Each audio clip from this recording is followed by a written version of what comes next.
Bismillahirrahmanirrahim. Assalamualaikum warahmatullahi wabarakatuh. Alhamdulillah, wassalatu wassalamu ala rasulillah, wa ala alihi wa ashabihi wa man walah, amma ba'd.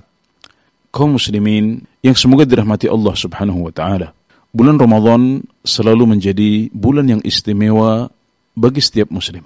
Nabi Muhammad SAW melakukan persiapan khusus untuk menyambut bulan yang mulia ini.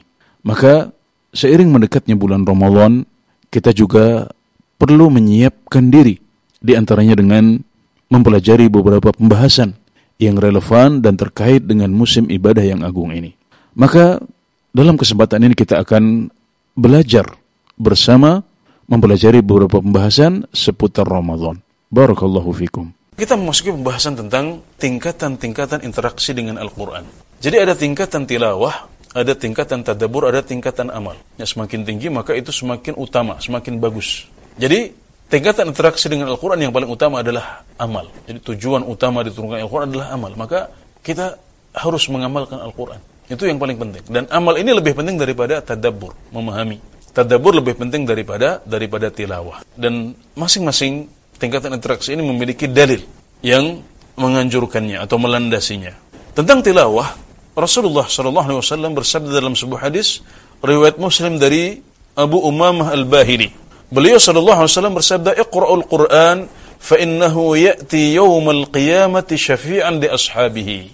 Bacalah Al-Qur'an, karena Al-Qur'an akan datang pada hari kiamat sebagai pemberi syafaat untuk para pembacanya. Di sini kita diperintahkan untuk membaca, memperbanyak Al-Quran, karena Al-Quran akan memberikan syafaat, dan salah satu sebab syafaat adalah dengan membaca Al-Quran di dunia. Dalam sebuah hadis riwayat At-Tirmidzi dengan sanad yang sahih dari Abdullah bin Mas'ud radhiyallahu anhu, beliau mengatakan, qala Rasulullah sallallahu alaihi wasallam, Rasulullah sallallahu alaihi wasallam bersabda, "Man qara'a harfan min kitabillah falahu bihi hasanah, wal hasanatu bi asyri amsalihha." Barang siapa yang membaca satu huruf dari kitabullah, maka dia mendapatkan satu kebaikan, dan satu kebaikan itu dilipat gandakan menjadi 10. La aqulu alif lam mim harf. Saya tidak mengatakan alif lam mim itu satu huruf, walakin alifun harfun, wa lamun harfun, wa mimun harfun. Tapi alif itu satu huruf, lam itu satu huruf, mim itu satu huruf. Jadi saat kita membaca alif lam mim saja, kita sudah melakukan 3 kebaikan, dan 3 kebaikan ini dilipat gandakan menjadi 10 kebaikan. Itu baru alif lam mim, 1 detik atau 2 detik, pahalanya sudah sedemikian besar. Ini menunjukkan keutamaan membaca Al-Quran. Sedangkan tingkatan tadabbur, dasarnya adalah firman Allah Subhanahu wa taala dalam surat Shad, "Kitabun anzalnahu ilaika mubarakun liyadabbaru ayati wa liyatadhakkara ulul albab." Kitab yang kami turunkan kepadamu, kitab ini penuh dengan barakah agar mereka mentadabburi ayat-ayatnya, dan agar orang-orang yang punya akal ingat. Nah, jadi Al-Quran diturunkan tidak hanya untuk membaca, itu sebuah keutamaan, tapi jangan berhenti pada membaca. Ada tingkatan di atasnya, yaitu tadabbur, memahami dan menghayati kandungan Al-Quran.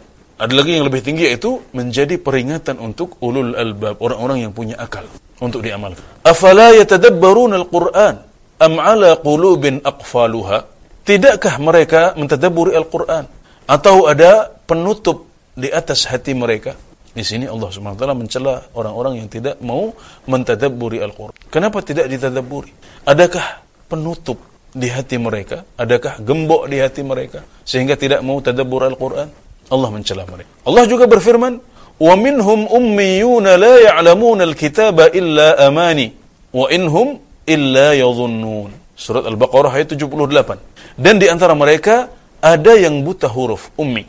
Mereka tidak mengetahui Alkitab, maksudnya adalah Taurat di sini, kecuali sebagai dongengan bohong belaka. Mereka tidak mengenal dari Taurat kecuali hanya dongengan belaka. Wa inhum illa yadhunnun.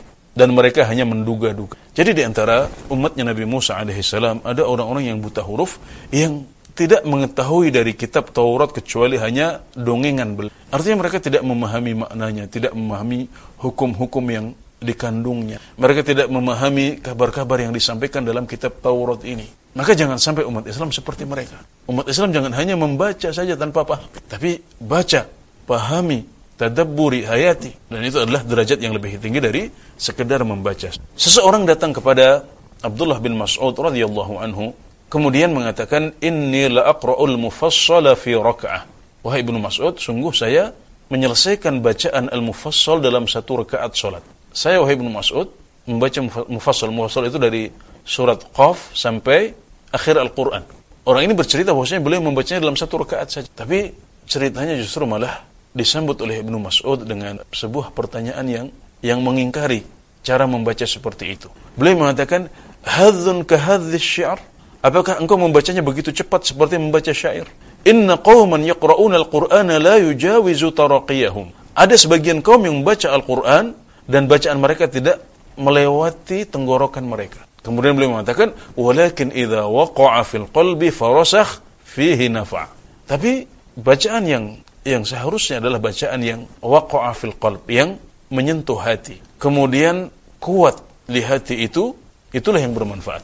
Walakin idza waqa'a fil qalb. Tapi kalau dihayati dengan hati, diresapi dan menancap kuat di hati, itulah yang bermanfaat. Jadi bacaan itu yang bermanfaat. Beliau ingin agar umat Islam tidak fokus dengan angka-angka bacaan, khataman, tapi beliau mengarahkan para sahabat dan murid-murid beliau untuk melangkah lebih tinggi, yaitu menggabungkan antara tilawah dengan tadabbur. Adapun amal, maka ini adalah derajat yang paling tinggi, tingkat interaksi dengan Al-Quran yang paling tinggi. Dalam ayat yang sama yang sudah kita sebutkan sebelumnya, Allah Subhanahu wa taala berfirman, "Kitabun anzalnahu ilaika mubarakun liyadabbaru ayatihi wa liyatadhakkara ulul albab." Kitab yang telah kami turunkan kepadamu, wahai Rasulullah, kitab yang penuh dengan barakah, agar mereka mentadaburi ayat-ayatnya, dan juga agar orang-orang yang memiliki akal ingat.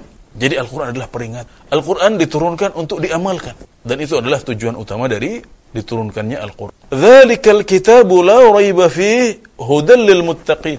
Kitab Al-Quran ini adalah tidak ada keraguan di dalamnya. Dia adalah petunjuk bagi orang-orang yang bertakwa. Petunjuk. Kandungannya sebagian berisi tentang hukum-hukum Islam. Hukum-hukum Islam ini ada yang wajib, ada yang sunnah, ada yang makruh, ada yang haram, ada yang boleh. Maka kita harus mengamalkannya. Artinya kalau haram kita tinggalkan, makruh kita jauhi, wajib harus kita kerjakan, sunnah kita dianjurkan untuk melakukannya, yang mubah boleh untuk kita lakukan. Sementara separuh Al-Quran yang lain adalah kabar-kabar, cerita tentang umat-umat terdahulu, kisah Nabi Adam, kisah Nabi Nuh, Nabi Saleh, Nabi Ibrahim, Nabi Musa, Nabi Isa, keluarga Imran. Itu adalah salah satu bagian penting dari kandungan Al-Quran, yang kita juga dituntut untuk beramal terhadap kabar-kabar itu. Caranya adalah dengan mengimani. Saat kita melewati surat Yusuf, kita membaca kisah Nabi Yusuf, kita olah hati kita dengan mengatakan, ya Allah, aku beriman dengan kisah Nabi ini. Karena itu yang diminta dari kita. Itu sikap yang diminta dari kita saat kita membaca atau mendengar kabar-kabar yang ada dalam Al-Quran. Jadi hukum-hukum itu untuk diamalkan sesuai dengan hukumnya. Adapun kabar-kabar itu, cara menyikapinya adalah dengan beriman atau tidak. Kalau kita mengimani, kita dapat pahala. Sebaliknya kalau kita tidak mengimani, kita mendustakan, maka kita berdosa. Qad khasira alladhina kadzdzabu biliqa'il. Telah merugi orang-orang yang mendustakan perjumpaan dengan Allah Subhanahu wa taala. Allah menjelaskan dalam berbagai ayat, juga Rasulullah SAW dalam berbagai hadis, bahwasanya kita akan berjumpa dengan Allah Subhanahu wa taala di akhirat. Maka kita wajib untuk mengimani perjumpaan dengan Allah Subhanahu. Dan kalau sampai kita mendustakan perjumpaan itu, kita mengatakan saya tidak percaya bahwasanya kita akan berjumpa dengan Allah, na'udzubillah min dzalik, maka berarti kita kena ayat tadi. Qad khasira alladhina kadzdzabu biayatillah wa ma kanu muhtadin.